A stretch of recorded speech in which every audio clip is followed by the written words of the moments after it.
매일 기도에 오신 여러분들을 주님의 이름으로 환영합니다. 이 시간 사도신경으로 우리의 신앙을 고백하도록 하겠습니다. 전능하사 천지를 만드신 하나님 아버지를 내가 믿사오며 그 외아들 우리 주 예수 그리스도를 믿사오니 이는 성령으로 잉태하사 동정녀 마리아에게 나시고 본디오 빌라도에게 고난을 받으사 십자가에 못 박혀 죽으시고 장사한 지 사흘 만에 죽은 자 가운데서 다시 살아나시며 하늘에 오르사 전능하신 하나님 우편에 앉아 계시다가 저리로서 산자와 죽은 자를 심판하러 오시리라. 성령을 믿사오며 거룩한 공회와 성도가 서로 교통하는 것과 죄를 사하여 주시는 것과 몸이 다시 사는 것과 영원히 사는 것을 믿사옵나이다. 아멘.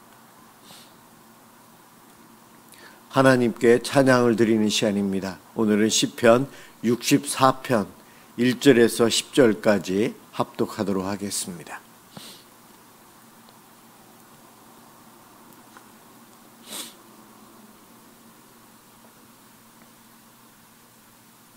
시편 64편 1절에서 10절입니다. 1절부터 시작합니다. 하나님이여 내가 근심하는 소리를 들으시고 원수의 두려움에서 나의 생명을 보존하소서. 주는 악을 꾀하는 자들의 음모에서 나를 숨겨주시고 악을 행하는 자들의 소동에서 나를 감추어 주소서. 그들이 칼같이 자기 혀를 연마하며 화살같이 독한 말로 겨누고 숨은 곳에서 온전한 자를 쏘며 갑자기 쏘고 두려워하지 아니하는도다. 그들은 악한 목적으로 서로 격려하며 남몰래 올무놓기를 함께 의논하고 하는 말이 누가 우리를 보리요 하며 그들은 죄악을 꾸미며 이르기를 우리가 묘책을 찾았다 하나니 각 사람의 속뜻과 마음이 깊도다. 그러나 하나님이 그들을 쏘시리니 그들이 갑자기 화살에 상하리로다. 이러므로 그들이 엎드려지리니 그들의 혀가 그들을 해함이라. 그들을 보는 자가 다 머리를 흔들리로다. 모든 사람이 두려워하여 하나님의 일을 선포하며 그들의 행하심을 깊이 생각하리로다. 의인은 여호와로 말미암아 즐거워하며 그에게 피하리니 마음이 정직한 자는 다 자랑하리로다. 아멘. 오늘 함께 볼 하나님 말씀 열왕기하 25장 8절과 9절입니다.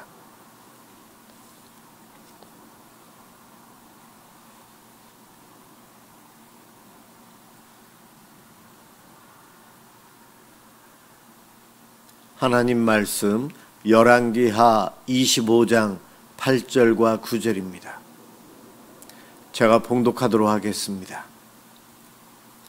바벨론 왕 느부갓네살의 19째의 5월 7일에 바벨론의 왕의 신복 시위대장 느부사라단이 예루살렘에 이르러 여호와의 성전과 왕궁을 불사르고 예루살렘의 모든 집을 귀인의 집까지 불살랐으며. 아멘. 하나님의 마음을 아프게 하지 말아야 할 것 같습니다. 오늘 본문 남유다의 멸망의 소식에 대한 이야기입니다. 남유다 종교개혁을 했던 남유다의 16번째 왕 요시아가 죽은 이후로 유다는 급격히 쇠퇴하고 멸망의 길로 이제 들어가게 됩니다. 그런데 이 요시아는 온 이스라엘 땅에 우상 숭배하던 것을 철저히 없앴어요. 하나님 말씀대로 돌아가기 위해서 굉장히 열심히 종교 개혁을 했고 이전에도 이후에도 요시아처럼 철저히 하나님께로 돌아가자 이 운동을 제대로 한 이들은 없었습니다. 요시아의 종교 개혁은 정말 대단합니다. 성경이 요시아의 그 종교 개혁을 이렇게 평가합니다. 열왕기하 23장 25절에 요시아와 같이 마음을 다하며 뜻을 다하며 힘을 다하여 모세의 모든 율법을 따라 여호와께로 돌이킨 왕은 요시야 전에도 없었고 후에도 그와 같은 자가 없었더라. 이전에도 이후에도 요시야처럼 몸과 마음과 힘을 다하여 하나님 말씀으로 돌아간 자 없었다는 거예요. 그 정도로 철저히 요시야가 종교개혁을 했습니다. 그리고 이스라엘이 출애굽할 때의 10번째 재앙 유월절 사건, 우리 하나님께서는 이스라엘 백성들에게 유월절을 해마다 지키라 이야기하셨어요. 유대인들은 지금도 유월절을 철저히 지키는데 제대로 못 지키면 한 달 후에 두 번째 유월절이라고 하면서까지 철저히 지키려고 지금도 노력합니다. 그런데 성경에 보면 이 유월절이 끊겨요. 사사기 시대부터 이 요시야 왕, 남유다의 16번째 왕 요시야가 종교개혁을 해서 유월절을 다시 시행하기까지 이스라엘에서는 유월절 절기를 하나님께 드리질 않았어요. 그 정도로 하나님의 뜻을 어기고 불순종하며 우상 숭배했던 이스라엘 백성들, 그에 비해서 요시야 왕은 종교개혁을 어느 누구보다도 철저히 했다는 겁니다. 그렇게 했건만 이 요시야의 이런 행동으로 인해서 하나님의 심판, 하나님의 진노를 멈추게 할 수 있었을까? 여러분 어떻게 생각합니까? 요시야의 선행으로 하나님의 진노가 멈췄는가? 멈추지 않았어요. 요시야보다도 그 전에 왕이 되었던, 요시야는 16번째 왕이었고 14번째 왕이었던 므낫세, 그는 악한 이들 중에서 최고 악합니다. 므낫세, 성경에서는 므낫세가 여호와를 경노하게 한 그 모든 경노 때문이라.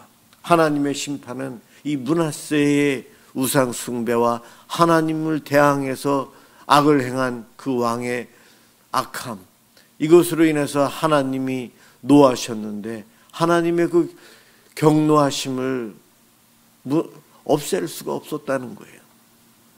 므낫세 이후에 왕이었던 요시야의 종교개혁 철저히 했지만 이스라엘을, 남유다를 멸망시켜야 되겠다는 하나님의 심판의 잔을 멈추게 할 수 없었다는 거예요. 이 사건을 통해서 우리들이 알아야 될 것이 있습니다. 하나님 앞에 죄를 지은 것, 하나님을 진노하게 한 것, 그것을 무효화시키기 위해서 우리가 할 수 있는 것이 무엇인가?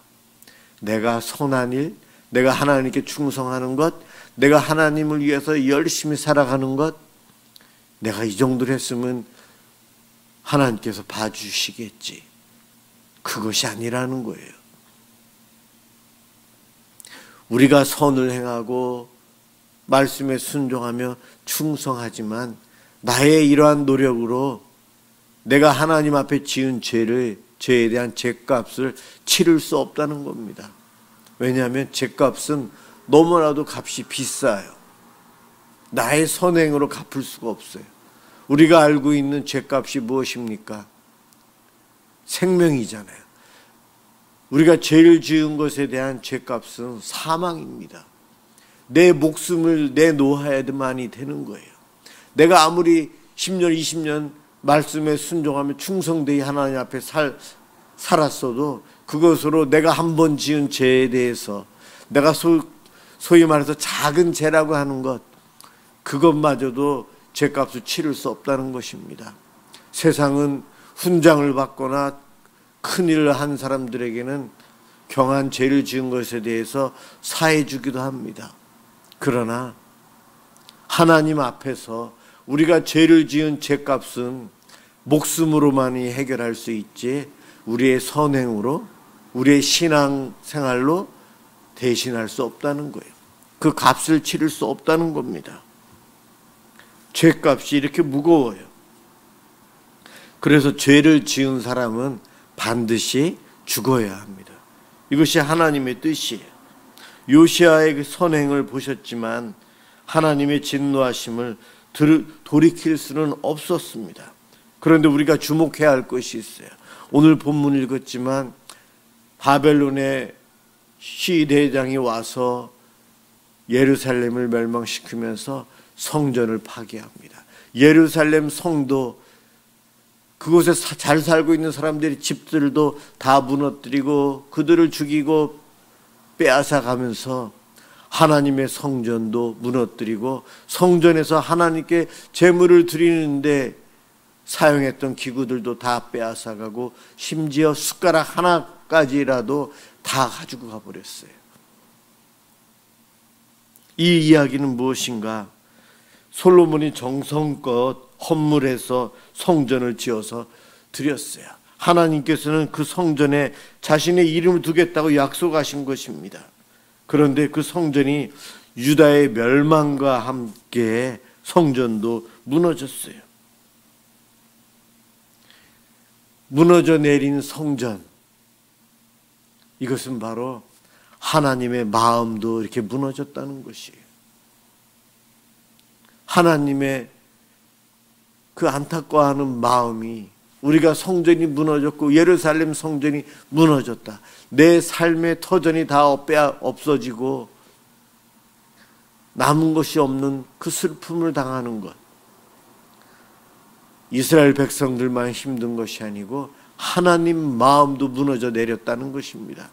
성전이 함께 무너졌다는 것이, 우리 하나님의 심정. 하나님께서는 이 죄 가운데 있는 우리들을 바라보시면서, 죄를 짓는 우리를 보시면서 화를 내시기보다는 성전이 무너지는 것처럼 마음 아파하신다는 거예요. 우리가 죄를 지을 때 내 마음이 거룩한 성전이라고 했는데 죄를 지으면서 이 성전이 무너지는 거예요. 하나님이 마음 아파하신다는 겁니다. 하나님이 이 땅에 살아가는 우리가 죄를 지음으로 심판을 받아야 되는데 죄를 짓는 우리들을 보며 마음 아파하시고, 그 마음 아파하시는 것이 너무 크기에 우리를 구원하시겠다고 긍휼을 베풀어 주시는 하나님의 마음이 기록되어져 있어요. 하나님께서는 우리가 죄를 지어 멸망당하고 고난의 길로 가는 것을 너무나도 안타까워하셔서 그 마음이 무너지시는 하나님께서 우리를 살리기 위해서 예수 그리스도를 이 땅에 보내시고 예수님을 십자가에서 죽으심으로 우리들의 죄값을 치르게 해주셨어요. 이 이야기는 하나님께서 독생자인 예수를 희생하는 그 슬픔보다 이 땅에 살아가는 인류, 죄인인 우리들이 멸망당하고 고통당하는 것을 더 마음 아파하시기에 예수 그리스도를 희생하심으로 우리를 구원하시는 길을 택하셨다는 것입니다. 그 정도로 저와 여러분이 하나님의 은혜를 받았어요.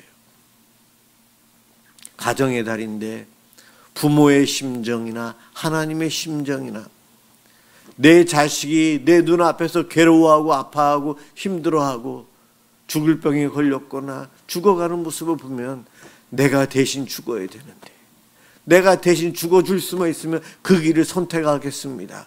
이것이 우리 부모들의 마음이죠. 우리 하나님의 마음, 하나님의 심정이 그랬어요.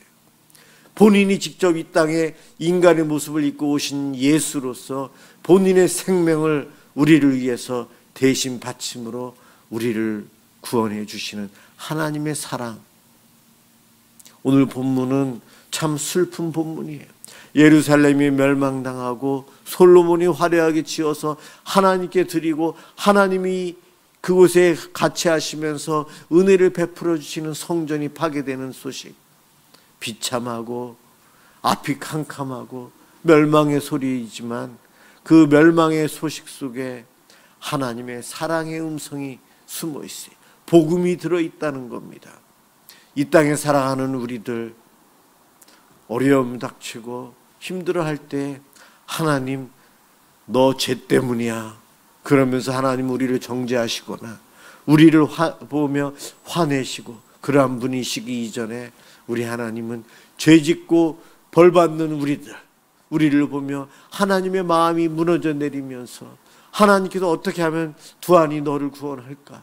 내가 대신 그 십자가 그 벌을 받겠다. 그러시면서 죄인의 자리로 나 대신 앉으시는 분이 우리 하나님이십니다. 그 은혜로 우리가 구원을 받았고 오늘도 그 은혜를 베푸시는 하나님께 저희들이 기도하기 위해서 모였습니다. 오늘도 우리를 위해서 그렇게 사랑으로 함께 해주신 하나님, 그분의 은혜, 그분의 사랑을 기억하고 감사하며 기도할 때에 우리 하나님 우리를 또 용서해 주시고 우리와 함께 하시면서 그 마음 아파하시고 안타까워하셨던 우리 주님도 우리의 회개와 우리의 경건을 통해 기뻐하실 것이라 생각합니다. 오늘 본문을 통해 이러한 슬픈 메시지를 전해주신 이유는 이와 같은 전철을 밟지 않기를 바라시는 하나님의 마음도 반드시 있다고 생각합니다. 그 하나님 앞에 이 시간에도 감사와 우리들의 죄를 고백하면서 하나님께 기쁨을 드리고자 하는 우리의 그런 사랑의 마음이 함께하는 기도 시간이 되었으면 좋겠습니다. 기도하겠습니다. 사랑해 주님 감사합니다. 우리를 향한 하나님의 마음이 무너져 내리는 그러한 죄를 짓고 사는 이들이 우리들입니다. 하나님 용서해 주옵소서. 하나님 앞에서 저희들이 날마다 회개하며 하나님 앞에 나아가길 원합니다. 나를 위해서 희생해 주시며 구원해 주셨는데 그 은혜를 생각하고 날마다 하나님께 기도하며 나아가길 원합니다. 오늘도 이 시간 기도하기 위해서 이 영상으로 함께하는 이들에게 주님 복 주시고 만나 주시고 주님 저희들에게 하나님께 영광 돌릴 수 있는 그러한 삶을 살아갈 수 있도록 성령 충만도 허락하여 주옵소서. 주님 감사합니다. 다시 한번 하나님의 마음을 아프게 한 저희들 용서해 주시고 우리의 찬양과 기도를 받아 주시옵소서. 예수 그리스도의 이름으로 간절히 기도드립니다. 아멘. 주기도문 하도록 하겠습니다. 하늘에 계신 우리 아버지여, 이름이 거룩히 여김을 받으시오며 나라가 임하시오며 뜻이 하늘에서 이루어진 것 같이 땅에서도 이루어지이다.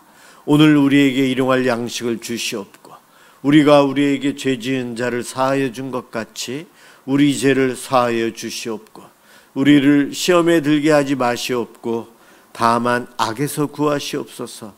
나라와 권세와 영광이 아버지께 영원히 있사옵나이다. 아멘. 오늘은 우리 교회를 위해서 미사남솔 은혜교회 우리 성도들을 위해서 기도해 주시기 바랍니다. 기도합니다.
주옵소서.